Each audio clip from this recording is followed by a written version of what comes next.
On today's episode of Gathering the Kings. Young, dumb, and hungry is what I was.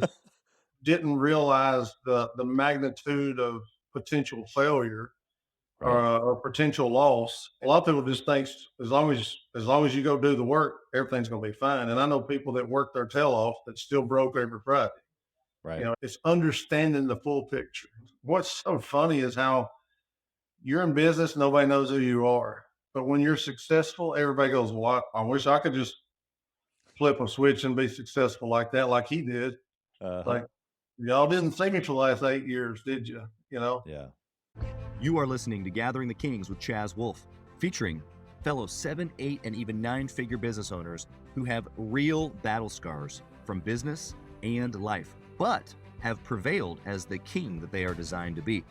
We welcome high-performing entrepreneurs to the stage in order to reveal the real of the real on what it takes to build a successful business today. We dissect the good and bad decisions they've made along the way that give a true and accurate picture of the journey of success and how you too can get there. Through this dialogue, you will learn the value of growing your network and surrounding yourself with power players and kings like today's guest. Grab your pen and notebook because we're about to dive in. What's up, everybody? I'm Chaz Wolfe, Gathering the Kings podcast. I'm coming back to you here with another king on the stage today, Mark White. My brother Mark, how we doing? Doing great. How are you? I'm wonderful. It's freaking Monday. Is that how you feel about Mondays too?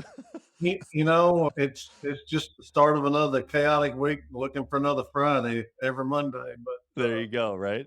Another the thing chance we to got here is a lot better weather than we had last week. Oh yeah, honestly, for the people that are listening, not viewing. First off, if you are listening, cool, but you should check us out on YouTube so you can see Mark's background. But Mark's got some beautiful whitetail in his background, and that's what I was thinking about this morning because it's been like 100 degrees here in Kansas City, literally. Walk out this morning and it was cool, and I was thinking about whitetail. So it was a good morning, Mark. Absolutely. Yeah. Well, tell us what kind of business that you got here. You've got quite a bit going on in your world. You said chaotic mess, but tell us what kind of business or businesses that you've got going on over there, and we'll get rolling. So my main source of income is I'm partners in a commercial construction company. So we're based out of West Tennessee, and my partner and I purchased this company in 2010 against all odds and against all recommendations by friends and family. Everybody thought we were crazy. And if I had it to do over and know what I know now, I probably wouldn't recommend myself to do that. So we purchased this company in 2010. We were college roommates, best friends. We were both in the landscaping industry prior to that and had no experience in commercial construction. And so that business has been flourishing ever since. So throughout the process, we've made relationships with other people, and now we're part owners in a commercial development company that we're the sole contractor for. Sure. And then my wife and I along the way have kind of bought rental properties and have a short-term rental with a condo at the beach, and then I've got my hands in a few other businesses that some of them I'm trying to keep under my hat because can be a conflict with other contractors because we do subcontracting work in some Right. instances. Yeah. But just make calculated risk and go for it. That's kind of Yeah. been my motto. I love it. I love the diversity, but also how you said that, you've got one main focus and you have had for a while now. And obviously over the course of time, relationships. I also love that piece that you said, relationships of what have stemmed some of the other opportunities. I want to get into a little bit of your story, but you've said several things that are super interesting already, especially that you wouldn't recommend it to yourself again. I think it's funny because as entrepreneurs, if we knew what we knew ahead of time, oftentimes we never take the risk. It's too much for our brain to fathom, until we actually get in it, and then you can't go anywhere. And so it like forces you to figure it out. Is that in essence kind of how you feel about it as well? Oh, absolutely. I mean, young, dumb, and hungry is what I was. Yeah. And didn't realize the magnitude of potential failure Right. or potential loss. And so all I knew was work hard and it's going to work out. And yeah, I mean, now anything I get into, I'm a lot more calculated, Right. a little more conservative. But yeah, Yeah. my partner and I, we had successful landscaping businesses, but we wasn't real cash heavy. So when we bought this company, we barely had enough cash to put into the company to make payroll, and we were having a hustle with our existing business. So we kept our landscaping companies, and I kind of ran that side of it, and my partner kind of helped head up the new construction, and we kept on one of the owners of the company to assist us the first couple of years. Sure. And I remember many Thursdays, Randall giving me a call like, "Hey man, can you go collect some money from some customers? We got payroll to make tomorrow." Yeah. And I was literally, running these really fast paced landscape jobs just to try to pump as much money out of those. Because in construction, you do it 30 days worth of work, then you're on 30-day terms and sometimes even longer than that. So you may have to float a job for 60, 90 days before you see a penny of Right. Yeah. it. And our accountant told us we needed $200,000 in our account. We looked at him like, what? And and now that's a fraction of what we keep in our account now. Yeah. Yeah, I think that there's a lot of wisdom here, not only just the prudency of building something so that way when things do go wrong, inevitably they will, that you have a reserve. Let's talk for just a quick second. I'm going to come back to you and your deep-seated why. I always ask that first, but I'm going to pause here because I think we're on some really great stuff. Like in the midst of that, you being scrappy basically, right? Like I don't have the 200,000 that my CPA suggested. What I did have was some energy and some hunger and some figure it outness, whatever word that is. Help us understand how you made it through, because what you're saying practically that you don't make those types of decisions anymore because things are going to come up. How does the guy listening right now who's in that sticky get out or get through? Man, you just got to be hungry, and aggressive, and I see so many business people that want to be successful, but they want to also go home at 3:30 in the afternoon or 4 o'clock.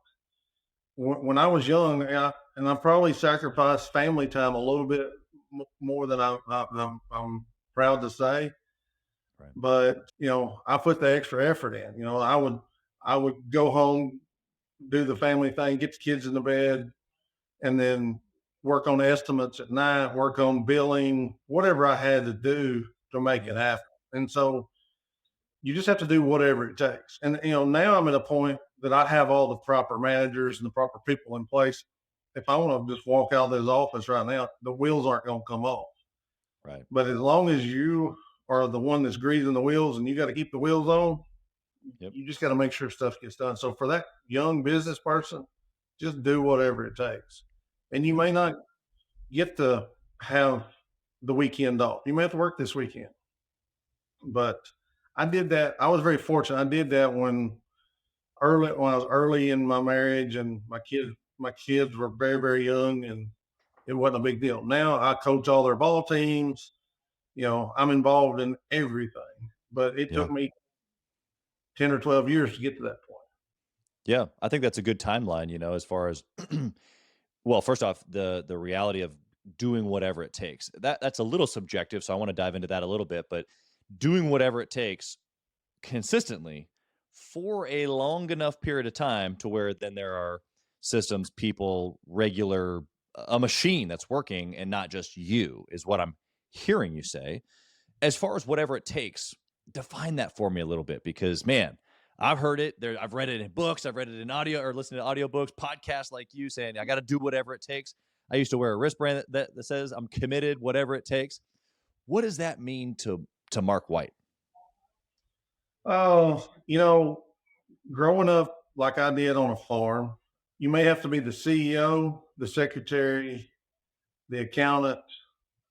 You may have to go change the transmission in a truck because you're trying to save a little money. So at the end of the day, whatever it takes is just exactly what it is, whatever it takes. And Yeah. I guess the easy part for me, that's the hard part for a lot of people, is I understood finances. And so a lot of people just thinks as long as you go do the work, everything's gonna be fine. And I know people that work their tail off that still broke every Friday. It's understanding the full picture. Yeah. So to managing the money, the whole process. So Yeah. um, early in the career, whatever it takes was just wearing every hat of the company, Yeah. whatever hat needed. And but don't be afraid to delegate those things that's very easily delegatable. If Yeah. that's even a word, I don't know. Yeah. but, uh, but I mean, I see so many guys that'll step in front of their employees and do the grunt work because they wasn't doing it right. Right. Well, take 5 minutes and show them how to do it right, and then you move on to the next task, or you move on to preparing the next job. Yeah. You know, and so many people say, "Well, I'm not as efficient." Well, sometimes growth of a company has so many levels of inefficiencies. Nobody's ever going to do it as good as you will. Yeah. Okay. So when you hire those people and you've got them, sometimes it may take two or three people to do the volume of work that you could do by yourself. Yeah. But That's you're true. never gonna grow if you don't go through that process. And Yeah. so, you know, I tell people all the time, like when I was landscaping, sometimes it took, me and one guy could go out and do a job and make a good living, but it took me having four employees before I ever got to the point where I could step back and go, give direction and still make the same money. And then once I got above that, then it was more than what I could do on my own. Yeah, it's so true. You're really talking about a very key break point. I want to dive more into that. You said something a second ago that I want to hit first, and that was that you grew up on a farm. And I think that anybody that grew up on a farm or grew up in a small town even realizes what you just said, which was, you know, you see, like I've seen my grandfather and even my dad, who's not necessarily a farmer but small town veterinarian, multiple clinics. He's got a herd of cattle and some farm ground and stuff. But I see him do all the things, all the hats, because it's whatever it takes. Like that's that way of life. And so I recognize that, and I think that the listeners can as well.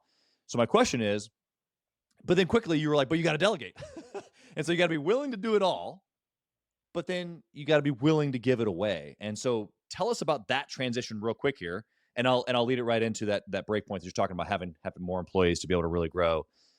What's that break point of taking it all, doing whatever it takes, but then also being able to delegate it out? I can't think it's to the point when you start to gain more work than you can handle. So when I was early in my career, I'm scrambling to get every job I can and pay the bills. But once I got to the point where I had more work than I can do myself, that come the point I hired somebody, and then I hired somebody else, and you know, it was just a slow process, and it was tough. And luckily, along the way, I've had some key people in my life that I was able to delegate to. Not everybody's still with me today, but they were, and a lot of people are still I have a good relationship with and good friends with. But I had really good key people throughout my career that were helping me with that growth and be able to hand that off.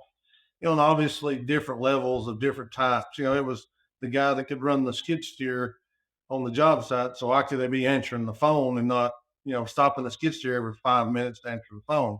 Right. To the point of having an office manager and just, I mean, it's just a little growth. And what's so funny is how you're in business, nobody knows who you are, but when you're successful, everybody goes, "Well, I wish I could just flip a switch and be successful like that, like he did." Uh-huh. Like, y'all didn't see me for the last 8 years, did you? Yeah. Yeah. But that's just being able to hand that off is it's tough. It's probably one of the other than firing employees, it's probably the toughest thing in my career is delegating and giving that away. Yeah. To your point, it's the only way to grow. Going back to your other point a few minutes ago about, okay, so, you could do the same work as maybe two or three people, and it even took maybe three or four people really to like get you fully to the next level. I find a lot of entrepreneurs get stuck right there because two things. One, they just can't wrap their mind around why these three or four people aren't as productive or maybe as good as they are. Like it's hard for them to process in their brain, why do I need four people when if I got rid of all of them, I could pretty much do all of this by myself. Not calculating all of the hats and whatever it takes and the weekends, and they're small minded in that way. So it's tough to go to that next level and go, well, if I brought on 5 and 6, then I could really go to the next level. It's tough to get to that place. But then also just from a funding perspective, like you're in growth mode and I'm paying 3 guys to do the job that I was doing by myself. And so from like a finance perspective, I'm thinking, well, geez, and you want me to hire 3 more? Give us a little bit of navigation through that time frame for you. Yeah, so that growth phase honestly is honestly the toughest because there's a hard decision. Do I just scale back and just do it myself and still make the same money? Right. But I, my situation was I always wanted more, so I was never satisfied. And I mean, my wife's asked me many, many times, "When are you ever going to be satisfied?" And I'm like, "Why?"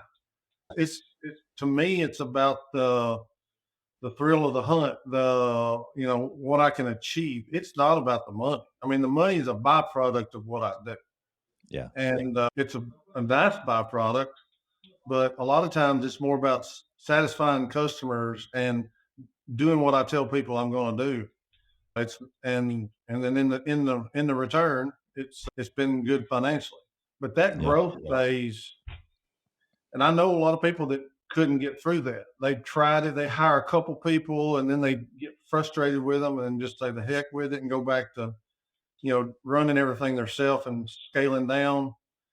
And I was probably at that point whenever I bought the construction company. So I was kind of forced into that next level. I had probably 4 employees. I was able to go work on the job till noon.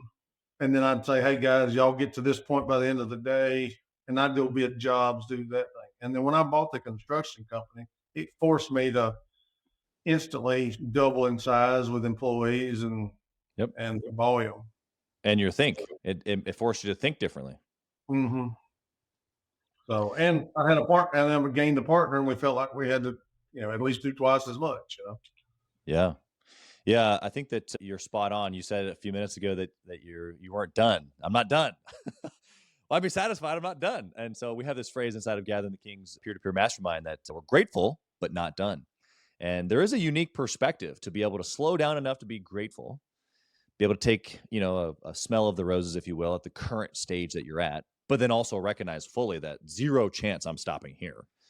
What are your thoughts on your successful trajectory in multiple industries now, and a very large commercial construction company now? It's like surely there's been times along the way where even though that driving force on the inside of you, that maybe your wife was like, "Oh yeah, he's at it again," because my wife said the same thing. But there was maybe a quiet moment where you were grateful, like, "Oh man," I like looking back, but then in that same thought going, "But I can't stop here." Do you have one of those moments? Yeah, I mean, I had a business consultant in here not long ago, just looking over some things, and he said, "I'm scared to walk out of your office. I'm afraid you might start another business if I'm not looking." uh, because I one of the things in this line of work, and once you are successful and people notice that, I feel like I'm drowning in opportunities from time to time. Yeah, that's right. Because That's right. people throw stuff at you left and right, and so you have to be very calculated. So, I mean, I'm very fortunate to that, but Yeah. everything I do is an extension of of the company that I have. So if I'm diving off into another business, it's because one of my one of my current businesses is an asset to that and can make it an easier way to be successful. I'm Yeah. working with some guys right now. We're partners in a company, and we're fixing to start building storage facilities, storage units. I'm a general Okay. contractor. I have my own concrete crew. We're so as a general contractor, we're a large contractor, but we also self-perform concrete and masonry and some other trades. Well, guess what's in storage units? A lot of concrete. So A lot of concrete. I kind of get to have my cake and eat it too, keeping our costs at a minimum and being able to supply one business with another a bit of revenue. So, Yeah. and even in the rental business, I get to use some of my construction employees on their off time to go work on some of my rental properties. Yeah. So I mean, everything I do is calculated, and it's an extension of what I already have. So I'm not just diving off and buying some crazy business that's off in left field in another state, Right. but everything is an extension of what I've already do.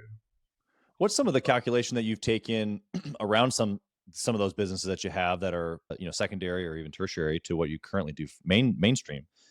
Like when you're thinking about starting this next one and it has a connection point like you're just describing, is that is there a calculation of does this industry work, or how much does it affect, or how much does it take me away from my current business? Or even going back a little bit, when you started the very first offshoot, was the current business at a certain revenue point? Did you have some sort of a like guideline around I don't want to be distracted and have something else going on? Or you just kind of went for it? Like give us a little bit of that. Well, just kind of what you said about what is it going to take away from this business. So as long as it's not going to take away, like if I buy a rental property, it's calculated that when I bought my first one, I mean, it literally paid for itself. And then I bought my second one, bought my third one. They were all paying for themselves. Right. And I know you hear Dave Ramsey say, "Well, your rental properties never really pay for itself." Well, if you manage them right, they do. And the key is not take too much out of my pocket to be able to grow those. Yeah. And then later down the road, when I would buy a rental property, it might not be as good a deal, but I had 5 other rental properties that were cash flowing. Right. So Yep. now, I probably bring in $150,000 a year in long term and short term rental, Yeah. and I've done that with very little out of pocket cash, just because I took that calculated risk. Yeah. My partner and I funded a new business venture not long ago. I'm not going to say too much about it because I want to keep it on the down low a little bit, but we had the right person to manage that company, and he had the knowledge and the contacts in the industry, and we've had to provide a little capital, but it's killing it. You just got to know your market. You got to know what's available. I mean, you don't go open up a shoe shining shop and everybody's wearing sandals. Right.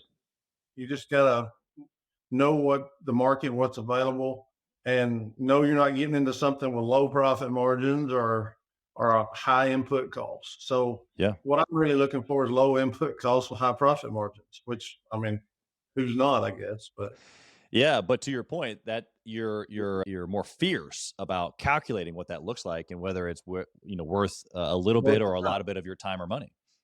Yeah. Yeah. You just got to figure out if it's worth the time. And now I have less time and more money. Used to I had more time and less money. And Right. so I could Yep. put the time into the early investments. And now I can put more money in. I'm looking for more investments that take more money in less time. Yeah. Yeah. So Exactly.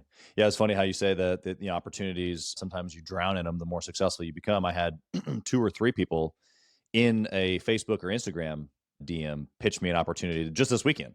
And people that I currently know, they're not just like random, spammers, but people that I actually know. They reached out, hey, I'd love to get your opinion on this. I'd love for you to da da da da da.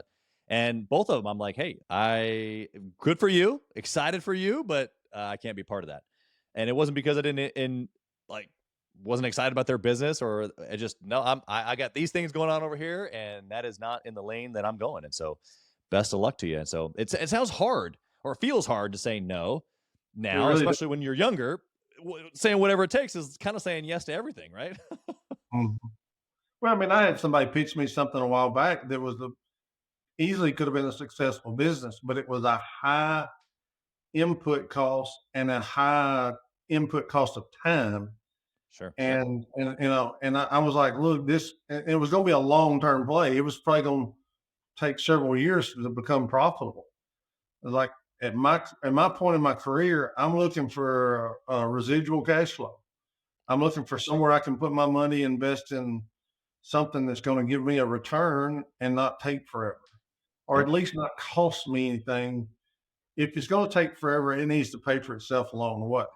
Yeah. Yeah. So it's just For the early business guy, go beat the bushes and work, get it out of working and make the time. But then once you get the money, you gotta kind of be a good steward of that money and put it in the right places to.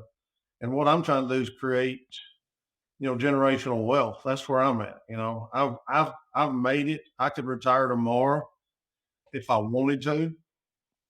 I mean, I wouldn't be a wealthy retired person. I would be able to survive but now I'm at a point I need to figure out a way to get to that next level of generational wealth. Yeah. So Yeah.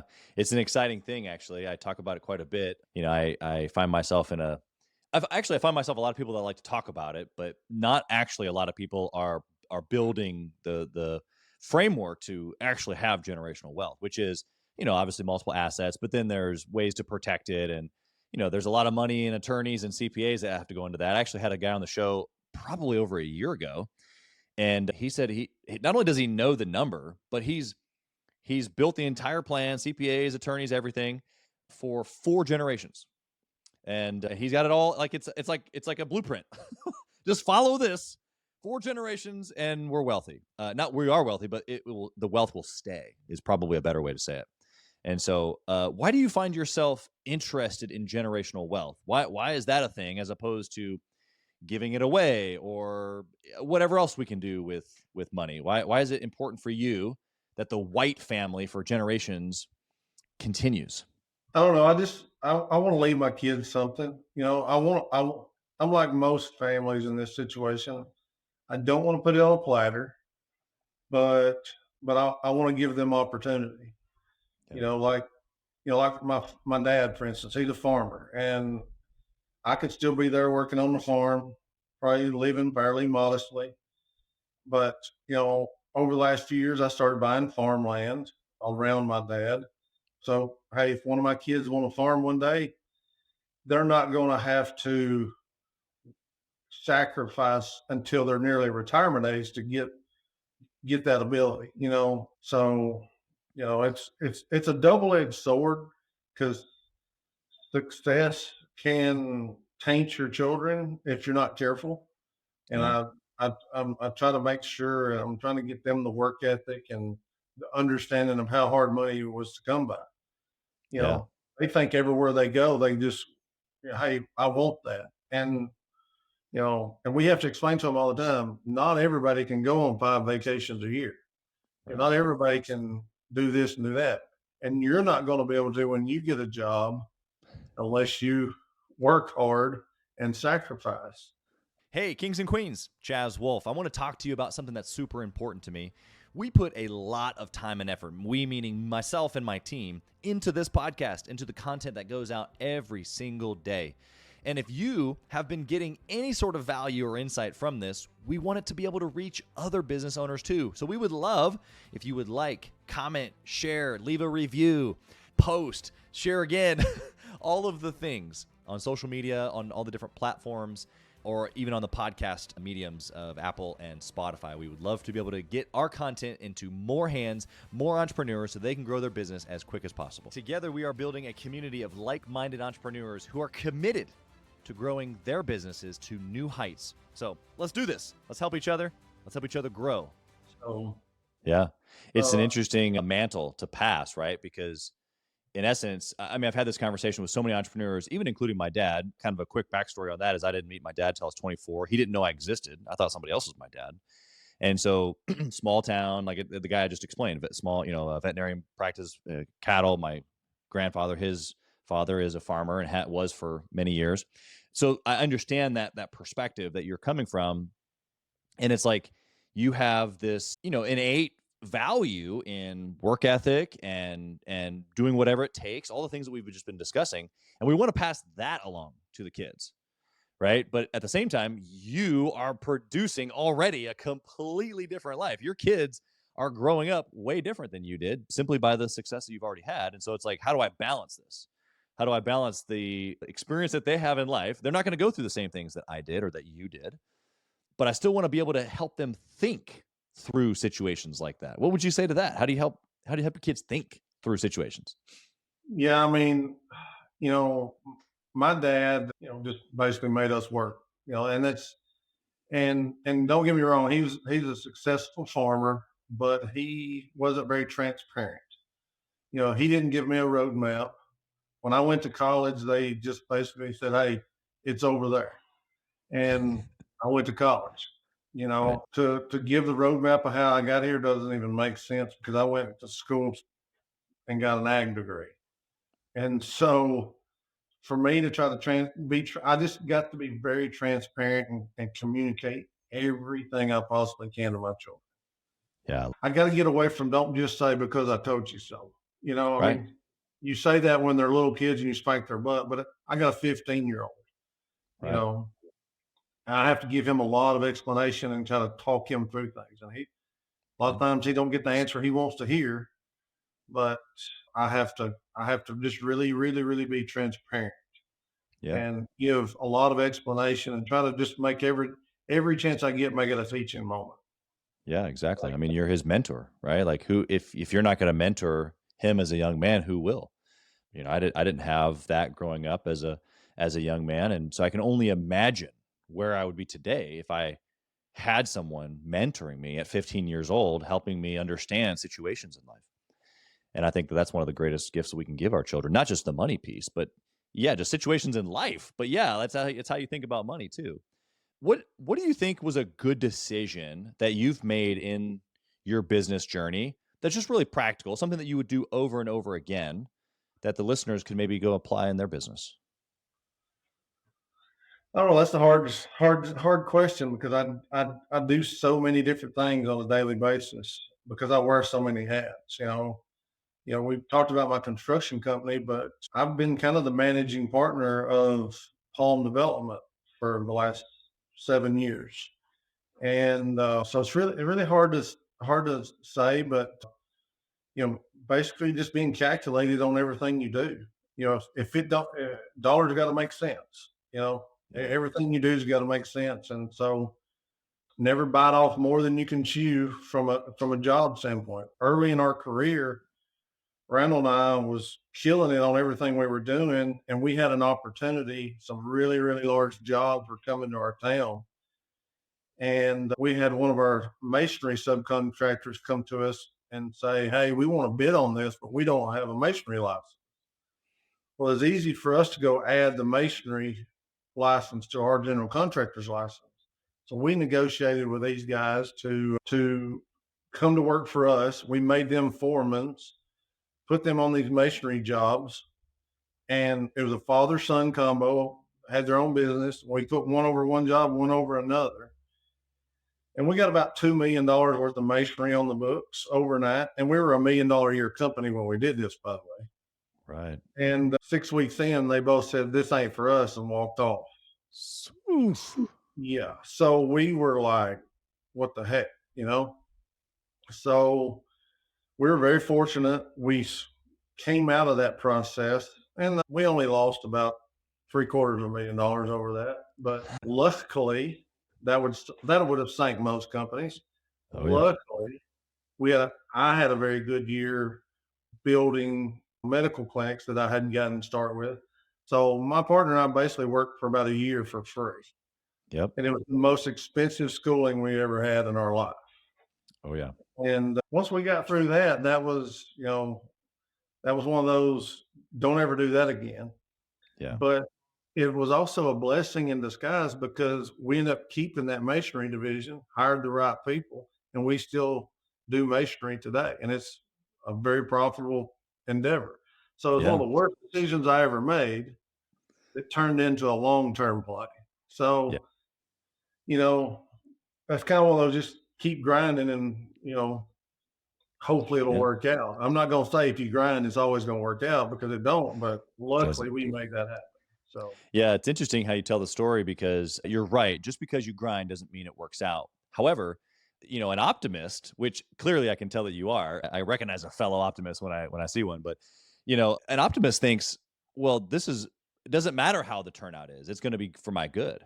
I'll either learn a really expensive lesson, to your point, or I won from how I thought it was going to go.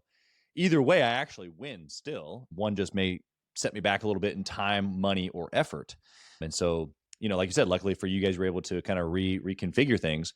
What do you think, like looking back on that, like, I mean, in the moment you were like, oh my gosh, quarter of a million dollars or three-quarters of a million dollars just gone working for free. Like that doesn't feel good at all. But now looking in many years later at one of your profitable, divisions, that's a big deal. Like, and somewhere along the line there, you had to kind of go, let's just do it anyway.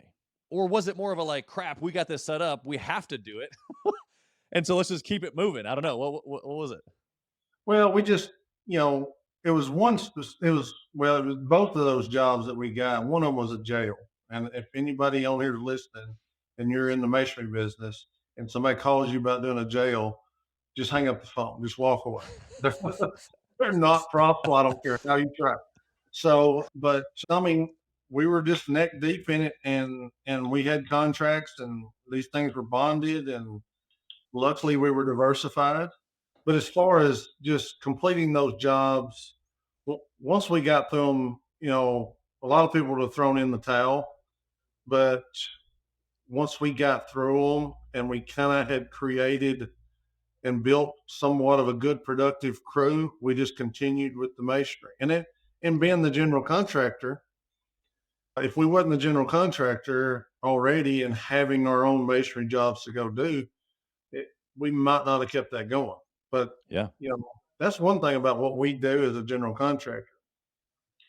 Even in a down economy, we have that subcontractor mindset. We were landscapers before we become contractors. Right. So you could cut my business in half, and I promise I'd still be profitable because I would just figure out how to self perform more of that work. Right. And that's what makes us so aggressive and so competitive in our market, is because we control the schedule and we control the profits of concrete and masonry in our business. Yeah. Yeah, So absolutely. I love, the calculation. You mentioned something a little bit ago about family, and that early you probably sacrificed some of that more than you would have liked to admit to, but now you flip the script on that. My question for you is maybe a little twofold. Maybe you can give us a little bit of then and a little bit of now. But I'm a firm believer that you have to be obsessed about family, marriage, the other things, as well as the business. And just like you, I spent many, many years building a business, multiple businesses, and I probably sacrificed some of that. Even though I was saying that it was important, I wasn't applying myself in those areas. And I think there's a lot of people that think that it has to be one or the other. And so I've just subscribed to the thought now that as long as I do whatever it takes, like what you're saying, be obsessed about both areas or even other areas, my health or whatever, that I can do it all. And so my question to you is that back then when it was harder, and maybe now when it's a little easier, how are you obsessing practically with your family or marriage or children? I have three children, and all three are involved in sports. And so I literally just have to call my wife daily and say, "Where are we tonight? Where are we tomorrow?" I mean, so obsessing, the roles flipped. So in the early days, it was all about the business, and I just try to be home for supper. Right. Now it's totally different. So probably 6 days a week we have somewhere to be on a schedule. At least one kid, and there has been nights where we had three different places to be on the same night. My daughter plays competitive softball, competitive volleyball. My oldest, he's not hardly as much. He's just playing some baseball. My youngest is 8, and he's playing fall football, fall baseball. You know, just so it's somewhere all the time, and so basically, I just make sure I'm involved in everything they do. And I mean, I was my daughter's softball coach and just till a couple of months ago, and I decided to let that go so I can focus more on her as an individual and less as a team. Sure. Uh, but my business got to the point where I can do it in such fraction of a time. I can Yeah. do it from home.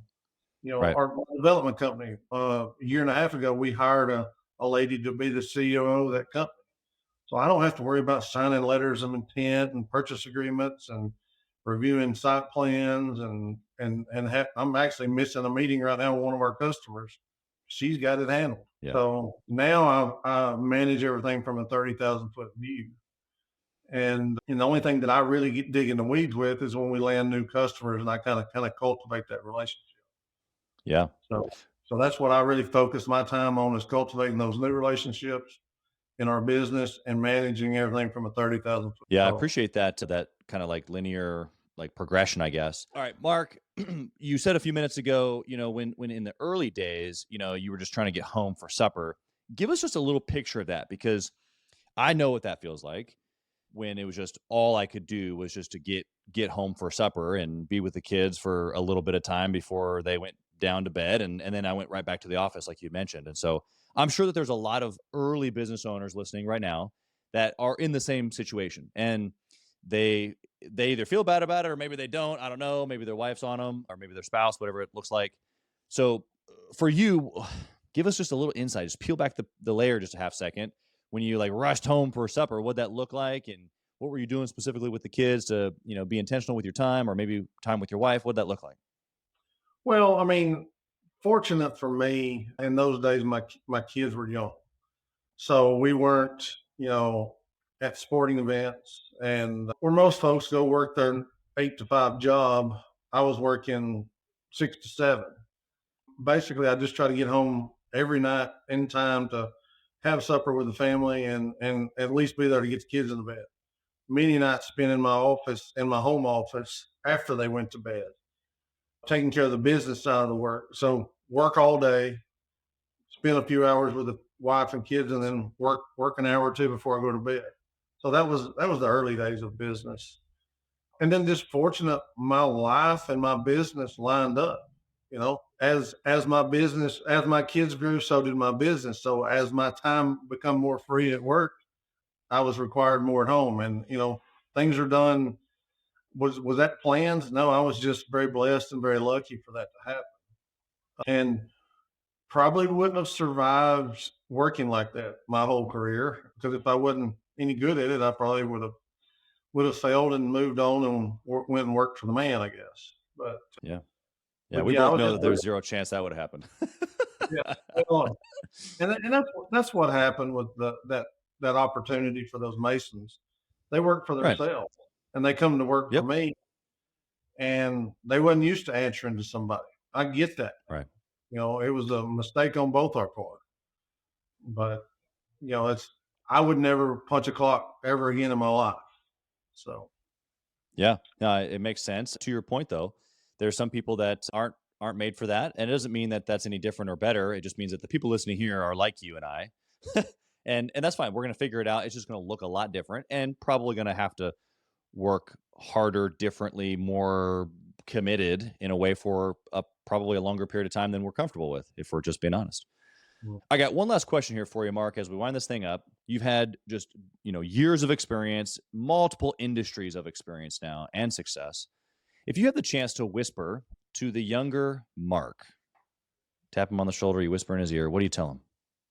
I've heard you say this to many people on your podcast, and I've yet to come up with that answer. So I'm gonna try my best.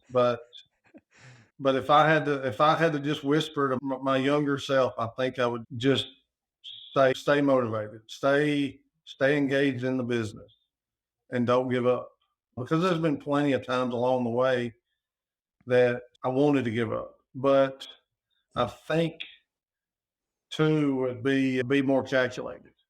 You know, Even though I've been very successful, there's like that time with taking those projects.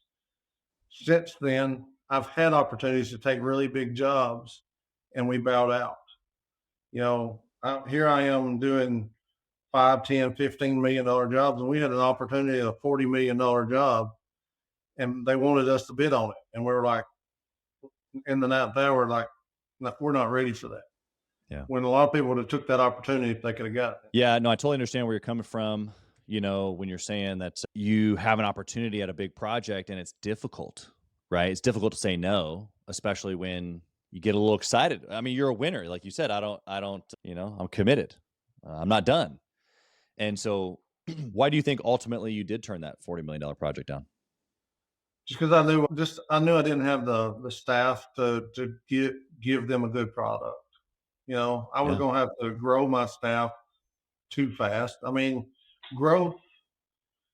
We went through the ridiculous growth in our business. I think we did 1.4 million our first year in 2010. We did 2.8 the next year. The first 4 years we was in business, we grew by 100%, Yeah. which in that realm of 1 million to 10 million is not a big deal. It really isn't. But when you get to that 20, $30 million, and we've even approached the $40 million mark. All right, we're at a different level now. Yep. And so we're at the level we want to stay. And one of our senior project managers hit us up like, I thought y'all wanted to grow. And I'm like, no, we're good. There comes a point when you gotta make good with what you got. You got to understand the sizes of the business and where the profitability is, because there's growth phases where you're literally going backwards if you're not careful. Mark, that's amazing. Thanks for sharing. How can the listener get in touch with you? If maybe they're an entrepreneur, they want to just connect and talk business, or maybe they want to reach out and do a deal. How can they find you? Well, I've got a couple websites. So our construction company is bargerconstructioncompany.com. And then my development company is palmdevelopmentpartners.com. And then, of course, you can find me on LinkedIn or Facebook. But our construction company, we specialize in, anything what we call blueprint projects, where the architects are managing the projects. We're doing colleges, churches, high schools. I'm fixed to start the high school football stadium for the local high school. And then and in multiple states, we do single tenant buildings. So I do urgent care clinics, autism clinics, mental health facilities. But we, as a development company, we go into markets, we acquire the land, we negotiate the lease with the client, and then we build them their site specific building. So I've done probably 125 projects like that over 9 states in the last 8 years or so. And so if you're a business that need a real estate partner, we can be that avenue. Been very fortunate to have some great partners in all aspects.